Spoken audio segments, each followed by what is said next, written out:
Admission of a partner अभी करा तो हमने उसमें डिफरेंट डिफरेंट सिचुएशन थी हमारे पास कि अगर नया पार्टनर आता है तो किस रेशो में क्या शेयर लेता है वो, तो अगर वो कुछ शेयर लेता है तो किस तरीके से how to calculate the sacrificing ratio, पुराने पार्टनर कितना शेयर देंगे, सेक्रीफाइसिंग रेशो कैलकुलेट कैसे होगा बच्चों। सेकेंड थिंग हमने न्यू रेशो कैलकुलेट करना सीखा और इसमें हमारे पास काफी सारे केसेस आए थे और सिचुएशंस आई थी और हमने सारे के सारे केसेस और सिचुएशन को अच्छी तरीके से करा। इवन हमने क्वेश्चंस भी करे और वीडियो में भी, इससे पहले वाली वीडियो में आप देखेंगे हमने कुछ क्वेश्चंस भी करवाए थे। तो नाउ क्लास अब हमारे पास न्यू टॉपिक स्टार्ट हो रहा है, that is revaluation of account. Revaluation of account means that if the new partner comes, अगर एक नया पार्टनर आता है तो we have to revaluate the assets, our existing assets and reassessment of liability. It means कि हमने assets को, जो हमारे पास existing assets है, हमारे पास फर्नीचर है, लैंड है, बिल्डिंग है, बच्चों इसकी बुक वैल्यू जो भी हमारे पास है इस टाइम पे, बट जब नया पार्टनर आता है तो उनकी बुक वैल्यू में चेंजेस होते हैं। एसेट्स हो सकता है 1 लाख रुपए का हो, जब नया पार्टनर आए तो उसका डेप्रिसिएशन लगने के बाद वो 90,000 हो जाए, 80,000 हो जाए, मशीन की वैल्यू कम हो जाए, लैंड की वैल्यू बढ़ जाए, डेटर्स में कोई चेंजेस हो, प्रोविजन मुझे बनाना हो, या कोई एसेट ऐसा है जो अनरिकॉर्डेड है, इसको मैंने रिकॉर्ड ही नहीं करा हो और मुझे अब क्या करना पड़ेगा, उसको रिकॉर्ड करना पड़ेगा। ऐसे ही एसेट्स भी रिकॉर्ड करते हैं अनरिकॉर्डेड और लाइबिलिटीज भी रिकॉर्ड होती हैं अनरिकॉर्डेड लाइबिलिटीज। तो क्लास यहाँ पे हमारे पास एक तो जर्नल एंट्रीज है, पेपर में आता है कि पास द जर्नल एंट्रीज, तो आप जर्नल एंट्री पास करेंगे, otherwise we have to make the account of revaluation account. It another name of revaluation account is profit and loss adjustment account.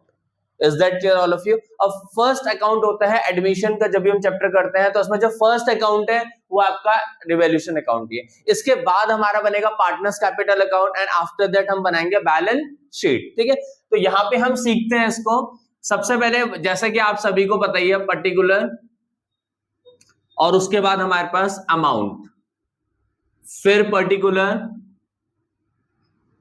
और फिर अमाउंट। बच्चों फायदा और नुकसान देखने हैं आपको। अगर आपको फायदा होता है किसी भी चीज में तो बाय साइड में आएगा, इस साइड में क्रेडिट साइड में, और अगर आपको नुकसान होगा तो किस साइड में आएगा बेटा, डेबिट साइड में आएगा।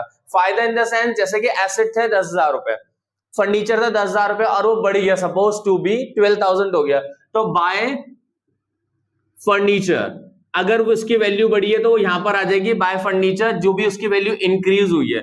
अब जैसे सपोज टू बी क्वेश्चन में लिखा हुआ कि फर्नीचर 10,000 का increase in the value of furniture bye 2,000, तो यहाँ पे केवल उसका डिफरेंस आएगा कि वो कितना बड़ा है, टोटल वैल्यू नहीं आएगी 12,000, जो जितना बड़ा है उतने आएगा। अगर उसमें नुकसान हुआ है तो अगर डिक्रीज हुई है वैल्यू तो यहां पर आ जाएगा to machinery, suppose to machinery की वैल्यू अगर डिक्रीज हुई है, टू मशीनरी जितनी वैल्यू डिक्रीज हुई है। आ रही है मेरी बात समझ में? अच्छा, अगर कोई एसेट अनरिकॉर्डेड है, it means a profit for the firm. अगर कोई एसेट अनरिकॉर्डेड है, it means the profit for the firm, तो बाय अनरिकॉर्डेड एसेट आएगा आपके पास। अगर आपके पास लाइबिलिटी अनरिकॉर्डेड है तो अनरिकॉर्डेड लाइबिलिटी। अगर आपको प्रोविजन फॉर डाउटफुल डेट बनाना है तो it's a loss for the company, तो to provision for doubtful debt. और अगर आपको प्रोविजन फॉर डाउटफुल हटाना है तो it is the profit for the company, तो by provision for doubtful debt. आसान भाषा में हम ये बोलेंगे जितना भी आपको फायदा होगा, एसेट की वैल्यू बढ़ेगी या अनरिकॉर्डेड एसेट है वो बाय साइड पे आएंगे, अगर एसेट की वैल्यू डिक्रीज होगी या अनरिकॉर्डेड एसेट्स है तो वो टू साइड पे आएंगे। आ रही है मेरी बात समझ में? और इसका बहुत इजी तरीके से हम टोटल करेंगे। अगर ये वाली साइड ज्यादा है तो यहां पे मेरा प्रॉफिट ट्रांसफर टू जो भी आपके पार्टनर है, ए है, बी है, whatever, old partner in old ratio, old partner को बटेगा और ओल्ड रेशो में न्यू पार्टनर का इसमें कुछ भी इन्वॉल्व नहीं होगा। Is that clear? और अगर ये वाली साइड ज्यादा है तो यहां पर आएगा बाय लॉस और व्हाटएवर, ए और बी जो भी आपके पार्टनर है। Is that clear? तो ये रिवैल्यूएशन अकाउंट है। लेकिन अगर हमें एंट्री पास करने के लिए बोली जाएगी तो हमें एंट्री को पास करना, और एंट्री पास करना बहुत इजी होती है, इन्हीं की एंट्री पास करनी है। अगर हमें नुकसान है फर्नीचर में, मेरे को सपोज टू भी यहाँ पे तो फायदे आते हैं, तो अगर मुझे फायदा है तो मैं क्या लिखूंगा, furniture account debit to revaluation account.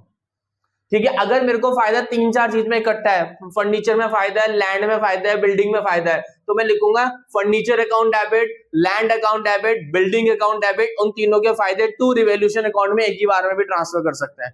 और इसको बोलते हैं कंपाउंड एंट्री। और अगर आप चाहो सेपरेट पास करना तो आप सेपरेट भी पास कर सकते हो।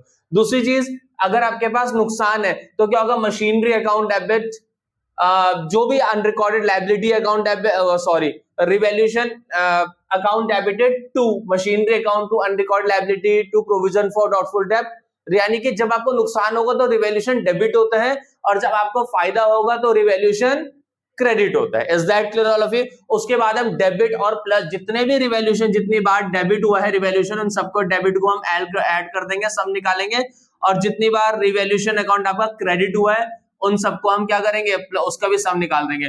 और अगर ये वाली साइड ज्यादा है, इट मींस यानी कि फर्नीचर रिवैल्यूएशन जो क्रेडिट हो रहा है वो अगर ज्यादा है तो इट मीन्स अ प्रॉफिट, और जो डेबिट हो रहा है अगर वो ज्यादा है तो लॉस। तो क्रेडिट का टोटल डेबिट का टोटल करने का, अगर क्रेडिट ज्यादा है तो क्रेडिट को डेबिट से माइनस कर देंगे और मेरा प्रॉफिट आ जाएगा, और अगर डेबिट ज्यादा है तो डेबिट में से क्रेडिट को माइनस कर देंगे और मेरा क्या आ जाएगा, लॉस आ जाएगा। और उसके बाद प्रॉफिट होगा या लॉस होगा उसकी एंट्री पास हो जाएगी। अगर हमको प्रॉफिट है तो revaluation account debited to partners capital account, partners की कैपिटल में क्रेडिट हो जाएगा, और अगर हमको लॉस है तो पार्टनर्स की कैपिटल डेबिट हो जाएगी टू रिवैल्यूएशन अकाउंट। इसके अभी हम क्वेश्चन भी करेंगे। आ रही है मेरी बात समझ में? कोई बहुत बड़ी बात नहीं है।